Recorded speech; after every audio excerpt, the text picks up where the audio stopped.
The IFP's National Council has endorsed Thami Ntuli to run as the party's premier candidate in KwaZulu-Natal ahead of the elections.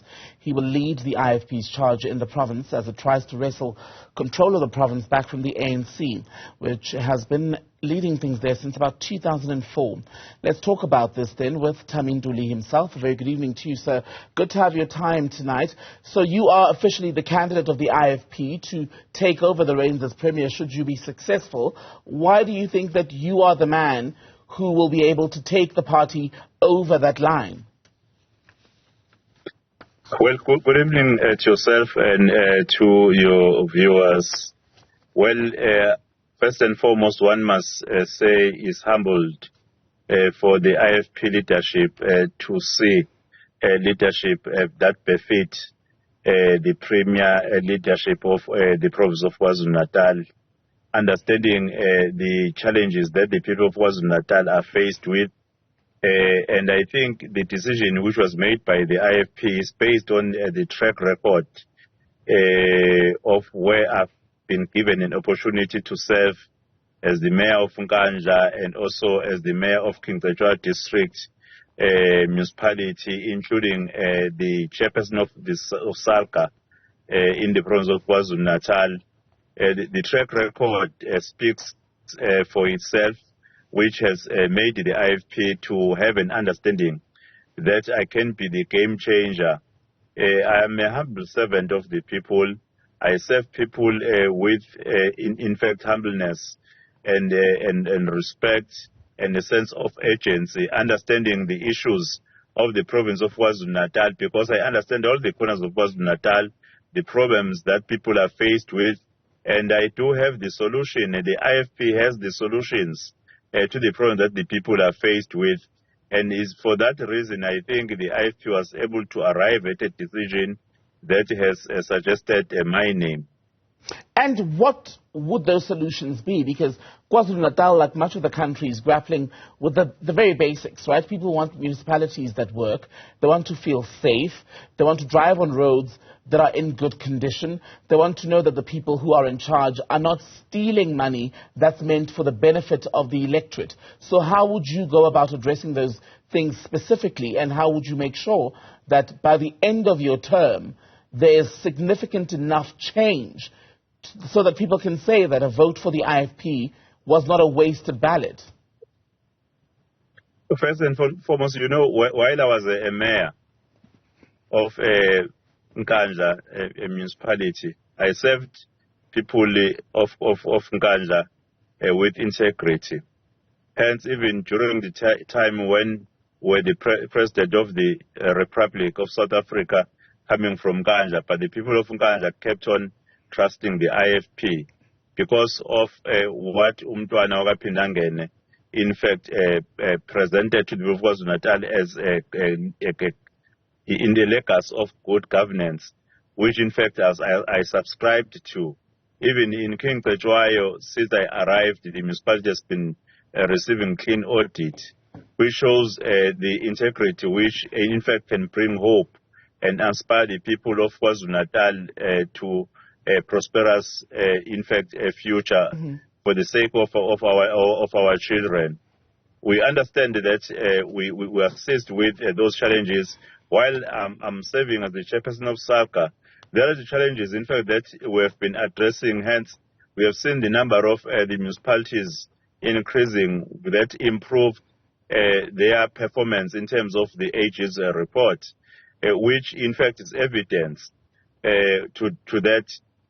Our focus, in fact, has been to assist in developing the municipalities in either officials or the political leadership, so that we improve in our behavior, in our conduct as local governments.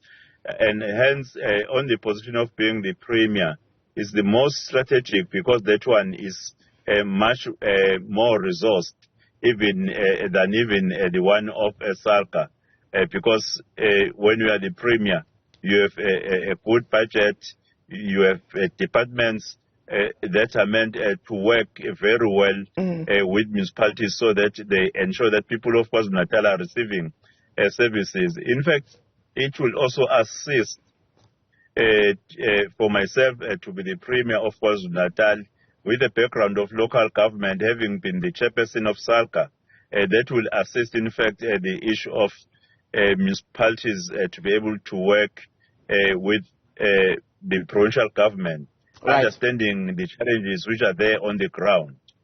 I want to talk to you then about the vote itself, because you look at the results in 2019, the last general election in this country, the gap between the IFP and the ANC was quite significant. I mean, they got about 54% of the vote in 2019 in KwaZulu-Natal. You got about 16.34%. Are you going to rely on a coalition to bring you to power, or do you think that the IFP can, on its own, be able to get an outright majority in KZN? I think we have been able to observe the trend in which people are actually giving support to the IFP. The IFP is on an upward trajectory. When you analyze from 2019 and even 2021, even before that one, you see the IFP is on an upward trajectory. Even recently, when you look at the by-elections, not only mentioning the wards that were already led by the IFP, but I'm talking about the wards that were led by the ANC, where in out of 11, 10 were voted for the IFP, which shows that people of KwaZulu-Natal have confidence over the IFP. And that is our hope and the spirit that will be forging ahead on the preparations for the provincial and for national and provincial elections.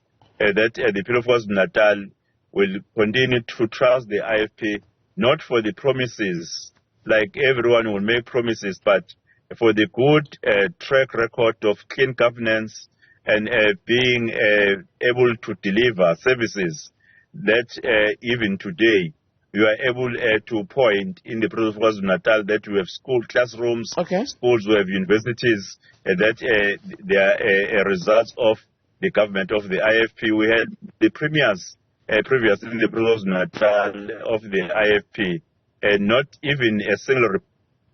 I hear you, sir, on the successes of the IFP in the past. What I'm trying to understand is whether you think those will be enough in the memories of the voters in the KZN area, in their reality, in fact, where you do indeed govern, to make sure that you get more than 50% so that you don't have to go into a coalition? Or are you at this stage looking at previous trends and realizing that you're going to have to pull on or draw on support from some of the other parties in order to be able to run governance if you want to take it away from the ANC? The IFP will be campaigning using the strong legacy of His Royal Highness Prince Buthelezi, which I've mentioned a few of the things that the IFP did. And number two, our structures, in fact, are there as a system for to assist the IFP to be able to interact with the committees in all corners of KwaZulu-Natal. And there will be a manifesto launch on the 10th of March at Moses Mabhida Stadium, where the president of the IFP will be unpacking our manifesto. I know that our manifesto has never been just empty promises. So there is, we have in fact enough for the people of KwaZulu-Natal which can demonstrate that the IFP really can be able to govern, despite the challenges we are citing of the percentage we got. And Mr. Ntuli, my apologies, we're losing you slightly. Very briefly, because I know you're speaking to us from your car, if I can squeeze in this question, because you've mentioned his name quite a few times now, the late leader, President Emeritus of the IFP, Prince Mangosuthu Buthelezi, who passed last year. I know the manifesto launch is coming, but is it not worrying for IFP leaders who are still living that months after his death, you're still going to campaign on the legacy of someone who's not here to make sure that certain things are done, that certain commitments are kept? The legacy of Prince Buthelezi cannot be separated from the IFP, because everything that he did here, he did it through the IFP. When you talk about His Excellency's legacy in the province of KwaZulu-Natal, you talk about the work of the IFP. And even now we're governing the majority of the municipalities in the province of KwaZulu-Natal.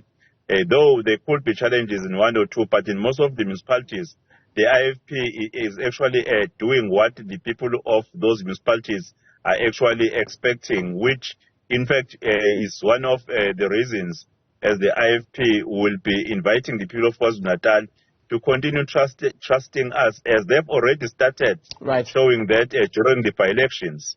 Thank you very much, Mr. Thami Ntuli, the IFP's candidate for the job of Premier after this year's elections are going.